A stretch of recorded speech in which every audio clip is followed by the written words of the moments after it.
आज का हमारा लेक्चर है एग्रीगेट सप्लाई। और इसमें हम एग्रीगेट सप्लाई के सभी टॉपिक्स को काफ़ी डीपली समझेंगे। तो सबसे पहले इसमें हम एग्रीगेट सप्लाई की मीनिंग को समझेंगे। फिर एग्रीगेट सप्लाई का जो शेड्यूल है वो किस तरीके से तैयार किया जाता है, इसके कंपोनेंट्स क्या हैं और इसका ग्राफ किस तरीके से बनेगा। इन सारी चीज़ों को हम स्टेप बाय स्टेप यहाँ पे समझने की कोशिश करते हैं। तो सबसे पहले इसमें हम देखते हैं कि जो एग्रीगेट सप्लाई है इसकी मीनिंग क्या है।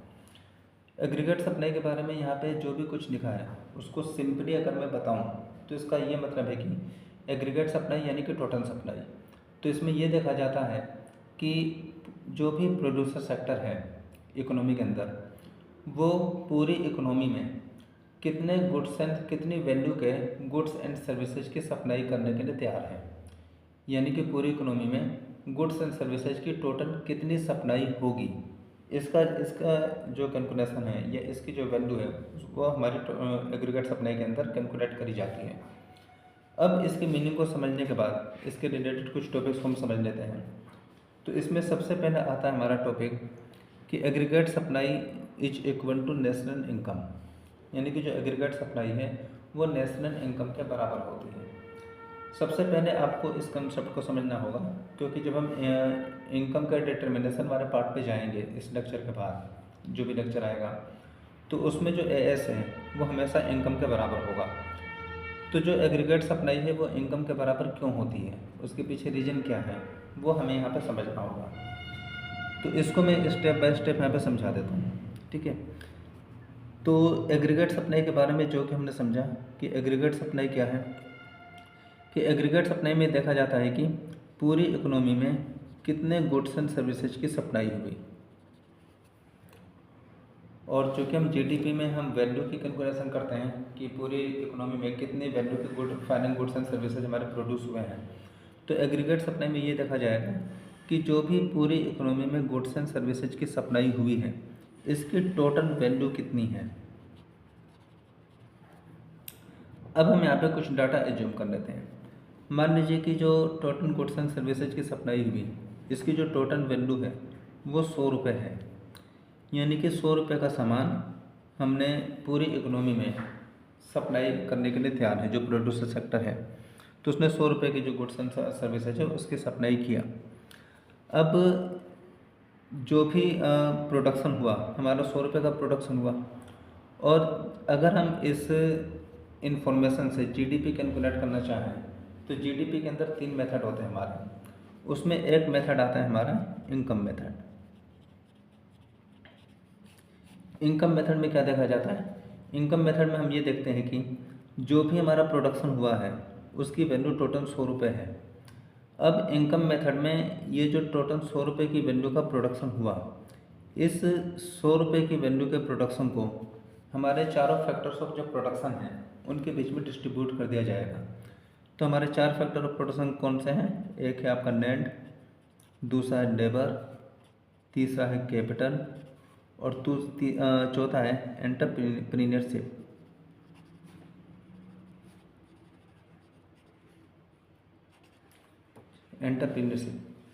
तो लैंड की जो इनकम होती है वो रेंट के रूप में होती है, लेबर को वेजेज के रूप में इनकम होती है, कैपिटल को इंटरेस्ट के रूप में इनकम होती है, और एंटरप्रेन्योरशिप की जो इनकम है वो प्रॉफिट के रूप में होती है।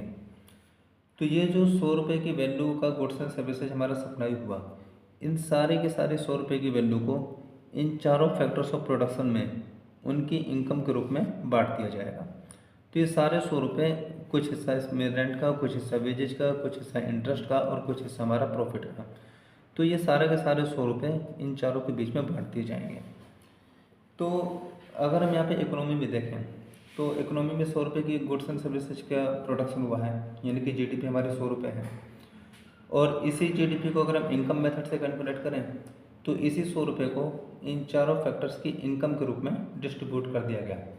तो इनकम मेथड से भी कैलकुलेट करेंगे तो हमारी जीडीपी यहाँ पे 100 ही रुपये आती है, क्योंकि इन चारों इनकम का जो टोटल है वो 100 रुपये है। अब हम जब जीडीपी का इनकम मेथड को जब हम कैलकुलेट करते हैं, यहाँ इन चारों फैक्टर की इनकम हमारी 100 रुपये है और इसकी सहायता से हमने जीडीपी कैलकुलेट किया। तो जीडीपी को जब इनकम मेथड से कैलकुलेट किया जाता है तो ये जो फॉर्मूला है, जो इनकम मेथड का फॉर्मूला हमारे जीडीपी में बताया गया है, तो हम इनकम मेथड में जब उस फॉर्मूले को लगाते हैं तो वो फॉर्मूला हमें जीडीपी कैलकुलेट करने के बजाय इससे आगे की स्टेप कैलकुलेट करके देता है। यानी कि इस फॉर्मूले से हमारा जो कैलकुलेट होता है वो हमारा कैलकुलेट होता है एनडीपीएफसी। यानी कि ये जो 100 रुपये है, इससे हमारी जीडीपी कैलकुलेट होकर नहीं आएगी, इससे हमारी एनडीपीएफसी कैलकुलेट होकर आएगी। यानी कि हमारी एनडीपीएफसी ये 100 रुपये हो जाएगी। और ये एनडीपीएफसी हमारी जीडीपी के आगे की स्टेप होती है। पहले हम जीडीपी कैलकुलेट करते हैं और उससे हम नेशनल इनकम को कैलकुलेट करने के लिए आगे उसमें कुछ एडजस्टमेंट करते हैं।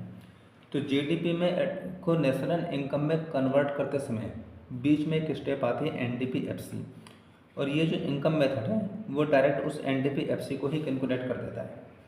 अब इसके आगे अगर हम चलें तो एनडीपीएफसी की सहायता से नेशनल इनकम कैसे कैलकुलेट करी जाएगी। अगर इस एनडीपीएफसी में हम प्लस कर देते हैं NFIA, net factor income from abroad, तो इससे हमारा कैलकुलेट होकर आ जाएगा नेशनल इनकम।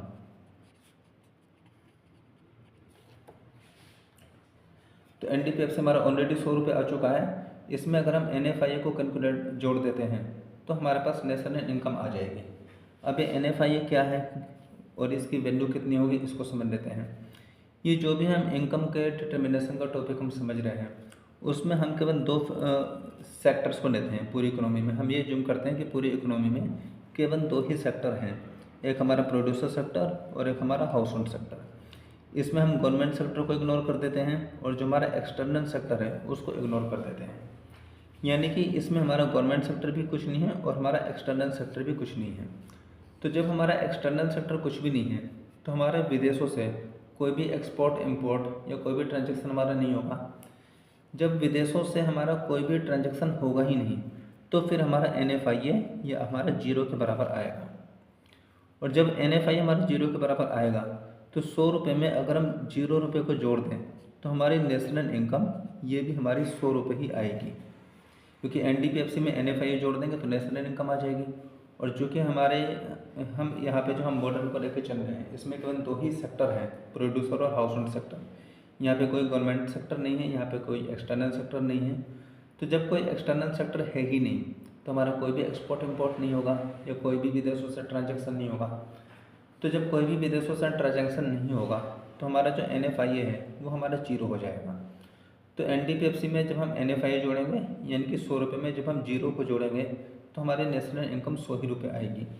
तो ये नेशनल इनकम यानी कि जिसे हम वाई से डिनोट करते हैं ये हमारी 100 रुपये आई। और अगर हम शुरुआती स्टेप को देखें तो हमारा एग्रीगेट सप्लाई ये भी 100 रुपये था और हमारी नेशनल इनकम ये भी 100 रुपये आ गई। तो ये एग्रीगेट सप्लाई और ये नेशनल इनकम ये दोनों एक दूसरे के बराबर हो गए। तो इसीलिए हमारी जो एग्रीगेट सप्लाई है वो नेशनल इनकम के हमेशा बराबर होती है। तो ये कॉन्सेप्ट हमें समझना पड़ेगा और इसके बाद ही के जो टॉपिक्स हैं इसके कंपोनेंट्स वगैरह वहाँ पे इस कॉन्सेप्ट का हमारा यूज होता है। तो इस पूरे प्रेजेंटेशन से ये समझ में आ जाता है कि जो एग्रीगेट सप्लाई है वो नेशनल इनकम के हमेशा बराबर होती है। जब हम आगे एग्रीगेट सप्लाई के शेड्यूल को देखेंगे तो वहाँ भी प्रैक्टिकली समझ में आ जाएगा। लेकिन वहाँ पे ये वो टेबल हमें ये तो बता देती है कि एग्रीगेट सप्लाई और नेशनल इनकम दोनों की वैल्यू हमेशा एक बराबर आ रही है। लेकिन वो वैल्यू एक बराबर क्यों आ रही है, उस क्यों का रीज़न इस एक्सप्लेनेशन में है कि एग्रीगेट सप्लाई हमारी इनकम के बराबर होती क्यों है। ठीक है, अब इसको समझने के बाद तो हमने यहाँ इस टॉपिक में हमने ये समझ लिया कि हमारी जो एग्रीगेट सप्लाई है वो हमारी टोटल इनकम के बराबर होगी। अब इसको समझने के बाद हम इसके आगे के स्टेप पे चलते हैं। अब हम यहाँ पे देखते हैं कि एग्रीगेट सप्लाई का कंपोनेंट क्या क्या हो सकते हैं। अब एग्रीगेट सप्लाई के कंपोनेंट को समझने के लिए पहले इनकम के कंपोनेंट को हमें समझना होगा। जैसे हम इनकम को देखें तो इनकम का क्या कंपोनेंट है, इनकम यानी कि नेशनल इनकम कि पूरी इकोनॉमी में जो इनकम है वो कंजप्शन प्लस सेविंग इसके बराबर होती है। जैसे अगर 100 रुपये की इनकम है और 100 रुपये में से हमने 80 रुपये खर्च कर दिए तो 100 रुपये में 100 रुपये में से 80 रुपये खर्च करने का मतलब क्या है कि बाकी 20 रुपये हमने सेविंग कर ली। तो 80 रुपये और 20 रुपये को जोड़ दिया जाए तो ये इनकम के बराबर हो जाएगा। यानी कि हमारी जो इनकम होती है वो कंजप्शन और सेविंग दोनों के टोटल के बराबर होती है। और ये हमारी पूरी इकोनॉमी में लागू होता है कि पूरी इकोनॉमी की जो पूरी नेशनल इनकम होगी वो आप किस चीज़ के बराबर होगी, पूरी इकोनॉमी में जो भी कंजप्शन पे हमारा खर्चा हो रहा है और पूरी इकोनॉमी में जो भी हमारी सेविंग्स हो रही है, उन दोनों को जोड़ दिया जाए तो पूरी इकोनॉमी की टोटल इनकम हमारी आ जाएगी। यानी कि इससे क्या समझ में आता है कि y बराबर C+S कि इनकम हमारी कंजप्शन और सेविंग के बराबर होती है। और अभी हमने क्या समझा था कि एग्रीगेट सप्लाई वो इनकम के बराबर होती है। अभी जस्ट इससे पहले हमने समझा था कि एग्रीगेट सप्लाई वो इनकम के बराबर होगी, जैसे इस वाले एक्सप्लेनेशन में। तो ये हमारा कैलकुलेट होकर आ गया था कि जो एग्रीगेट सप्लाई भी हमारा 100 रुपये था और इनकम भी 100 रुपये थी, यानी कि एग्रीगेट सप्लाई इनकम के बराबर होगी। तो यहाँ 2 चीज़ें निकल के आती हैं। पहला कि हमारा जो इनकम है वो कंजप्शन प्लस सेविंग के बराबर होता है, और चूँकि इनकम जो है वो एग्रीगेट सप्लाई के बराबर होगी तो y की जगह हम क्या लिख सकते हैं, AS लिख सकते हैं। तो इस y की जगह हम AS को यहाँ पे लिख सकते हैं, AS बराबर C+S। तो ये हमारे एग्रीगेट सप्लाई के कंपोनेंट बन जाते हैं। तो एग्रीगेट सप्लाई का कंपोनेंट निकल के आता है C+S। अब इस कंपोनेंट को समझने के बाद हम एग्रीगेट सप्लाई के शेड्यूल को समझ सकते हैं कि एग्रीगेट सप्लाई शेड्यूल किस तरीके से तैयार किया जाएगा। अब यहाँ पे हम कुछ डाटा को एज्यूम कर लेते हैं, जिसमें हमने ऑटोनोमस कंजप्शन C बार हमने 40 लिया और MPC यानी कि P हमारा 0.80 है। अब इनकम के अलग अलग लेवल पे कितना कंजप्शन होगा और इनकम में से कंजप्शन को माइनस कर देंगे तो हमारी सेविंग आ जाएगी। और उसके बाद हम लास्ट वाले कॉलम में एग्रीगेट सप्लाई को हम यहाँ पे कैलकुलेट करेंगे। तो इस कैलकुलेशन को हम स्टेप बाय स्टेप समझ लेते हैं, और इसको समझने के लिए इनकम के कुछ लेवल्स को हम यहाँ पे ले लेते हैं, जैसे 0, 100, 200, 300, 400, 500 और 600। कंजप्शन कैसे कैलकुलेट होगा, C बार प्लस BY से। C बार यानी कि ऑटोनोमस कंजप्शन हमारा 40 है, तो 0 इनकम पे हमारा कंजप्शन कितना आया, ऑटोनोमस कंजप्शन 40 प्लस B है 0.8 इंटू Y, इनकम है हमारी 0, तो ये कैलकुलेट होकर आता है 40। 100 रुपये के इनकम पे कंजप्शन कितना होगा, 40 प्लस 0.8 इंटू 100 बराबर 120। 200 रुपये की इनकम पे कंजप्शन होगा 40 प्लस 0.8 इंटू 200 बराबर 200। 300 रुपये की इनकम पे 40 प्लस 0.8 इंटू 300 बराबर 280। 400 रुपये की इनकम पे 40 प्लस 0.8 इंटू 400 तो बराबर ये आएगा आगे हमारा 360। 500 रुपये की इनकम पे 40 प्लस 0.8 इंटू 500 बराबर 440। और 600 रुपये की इनकम पे 40 प्लस 0.8 इंटू 600 बराबर 520।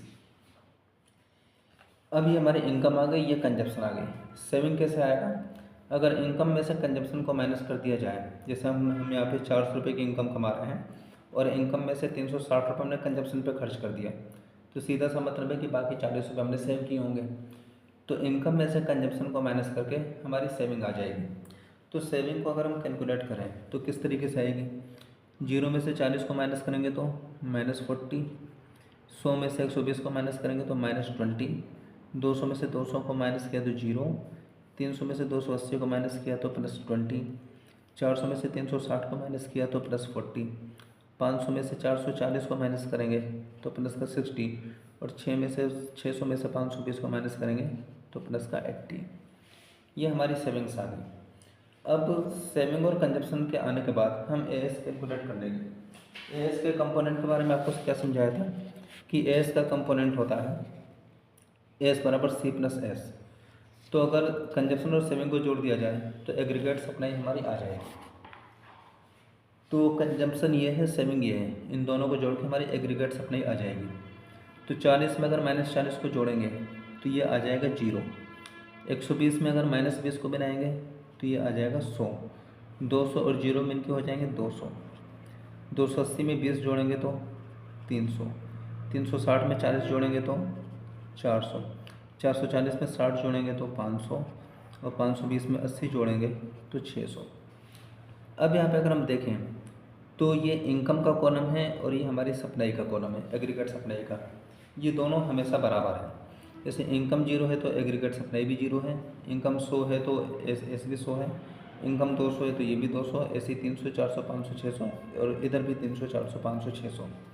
यानी इनकम और एग्रीगेट सप्लाई ये हमेशा एक दूसरे के बराबर होते हैं। और यही चीज़ मैंने आपको यहाँ पे बताया था इस वाले एक्सप्लेनेशन में कि किस तरीके से एग्रीगेट सप्लाई इस पूरे प्रोसेसिंग के बाद वो इनकम के बराबर होती है। तो टेबल से तो ये पता चलता है कि डाटा के रूप में वो हमें दिखाई दे जाता है कि इनकम और एग्रीगेट सप्लाई बराबर है, लेकिन बराबर क्यों है, उसके पीछे का रीज़न क्या है। तो ये उसका रीज़न है कि एग्रीगेट सप्लाई आखिर इनकम के बराबर होती ही क्यों है। ये इसका पूरा एक्सप्लेनेशन था। अब ये जो हमारा एग्रीगेट सप्लाई शेड्यूल है, इसको समझने के बाद हम यहाँ पे इसका ग्राफ देख लेते हैं कि ग्राफ किस तरीके से बनेगा। ग्राफ पेपर पे अगर हम देखें कुछ चीज़ों को, तो ये वाई एक्सिस और एक्स एक्सिस है। इधर हमने इनकम को लिया, इधर हमने एग्रीगेट सप्लाई को लिया और 100, 200, 300, 400, 500, 600 इनकम है और ऐसे ही हमारी एग्रीगेट सप्लाई है। तो ये जो टेबल थी, इसी टेबल से हम डाटा को यहाँ पे हम मैच करते हैं। जैसे कि 0 इनकम पे एग्रीगेट सप्लाई भी 0 है तो पहला पॉइंट हमारा यहाँ 0 पे लग जाएगा। फिर इनकम 100 है तो एग्रीगेट सप्लाई भी 100 है, तो इनकम 100 है तो एग्रीगेट सप्लाई भी 100 है, यहाँ पे हमने पॉइंट लगा दिया। इनकम 200 है तो एग्रीगेट सप्लाई भी 200, तो 200 रुपये की इनकम और 200 रुपये की एग्रीगेट सप्लाई, ये यहाँ पे पॉइंट बन जाएगा। फिर 300 रुपये की इनकम और 300 रुपये की एग्रीगेट सप्लाई, तो 300 रुपये की इनकम और 300 रुपये की एग्रीगेट सप्लाई, यहाँ पे हमने पॉइंट लगाया। फिर 400 रुपये की इनकम और 400 रुपये की एग्रीगेट सप्लाई, तो 400 रुपये की इनकम और 400 रुपये की एग्रीगेट सप्लाई, यहाँ पर पॉइंट लगेगा। फिर 500 की इनकम पे 500 की सप्लाई, तो 500 की इनकम पे 500 रुपये की एग्रीगेट सप्लाई और 600 रुपये की इनकम पे 600 रुपये की एग्रीगेट सप्लाई यहाँ पे। अब इस पॉइंट को अगर हम सारे पॉइंट्स को मैच करें तो इस तरीके का जो ग्राफ है वो हमारा निकल के आता है एएस। ये C+S को बता रहा है एग्रीगेट सप्लाई। अब ये जो ग्राफ है जिसमें जितनी इनकम थी उतनी सप्लाई थी, तो जितनी इनकम थी उतनी सप्लाई थी। अगर दोनों तरफ बिल्कुल एक बराबर चेंज हो रहे थे, इधर 100 तो इधर भी 100, इधर 200 तो इधर भी 200, इधर 300 तो इधर भी 300, तो अगर दोनों तरफ बिल्कुल इक्वल चेंज होते हैं तो ये जो हमारा एग्रीगेट सप्लाई का कर्व है ये एग्जैक्ट हमारा 45 डिग्री के एंगल पे निकल के आता है। अगर आप डी से इसे मेजर करेंगे तो यहाँ पे 45 डिग्री का एंगल बनेगा। इससे ज़रा सा भी मूवमेंट हम इधर उधर कर देंगे तो हमारा इक्वल चेंज आना बंद हो जाएगा। तो इससे क्या पता चलता है कि एग्रीगेट सप्लाई की जो लाइन है वो ओरिजिन से 45 डिग्री के एंगल को लेते हुए ऊपर जाती है। अब आपको जो एग्जामिनेशन में एग्रीगेट सप्लाई का कर्व बनाना होगा और इनकम डिटर्मिनेशन में जो एग्रीगेट सप्लाई को हम दिखाएंगे तो वहाँ पे आपको ग्राफ पेपर पे इन सारी चीज़ों को नहीं बनाना। फिर वहाँ पे आपको इसके जो एक्चुअल डायग्राम है इसके पैटर्न को समझते हुए स्टैंडर्ड वे में सारे चीज़ों को आपको बनाना होता है। तो ये जो हम यहाँ पे समझ चुके हैं कि एग्रीगेट सप्लाई का जो कर्व है वो ओरिजिन से 45 डिग्री के एंगल पे ऊपर को जाएगी। तो इसने एग्जामिनेशन में जब आप एग्रीगेट सप्लाई के कर्व को बनाएं तो इसके लिए आपको करना कुछ नहीं है, यहाँ से 45 डिग्री का एंगल लीजिए, आप डी से मेजर कर लीजिएगा। मैंने यहाँ पे समझाने के लिए मैंने एक पॉइंट मेजर कर दिया है कि यहाँ से 45 डिग्री के एंगल पे आप एक सीधी लाइन ड्रॉ कर दीजिए। ये लाइन आपके 45 डिग्री एंगल पे खींची जाएगी और ये जो सीधी लाइन होगी यही आपकी एग्रीगेट सप्लाई कर्व होगा, S बराबर C+S। तो पिछले लेक्चर में हमने एग्रीगेट डिमांड के बारे में पढ़ा था और एग्रीगेट डिमांड कर्व कैसे खींची जाएगी उसके बारे में पढ़ा था। आज के लेक्चर में हमने एग्रीगेट सप्लाई के बारे में पढ़ा है। अब इससे आगे का जो लेक्चर होगा उसमें हम इनकम डिटर्मिनेशन को समझेंगे कि इनकम का जो डिटर्मिनेशन है वो किस तरीके से किया जाएगा। अभी आज के लेक्चर में अभी इतना ही रहने दीजिए।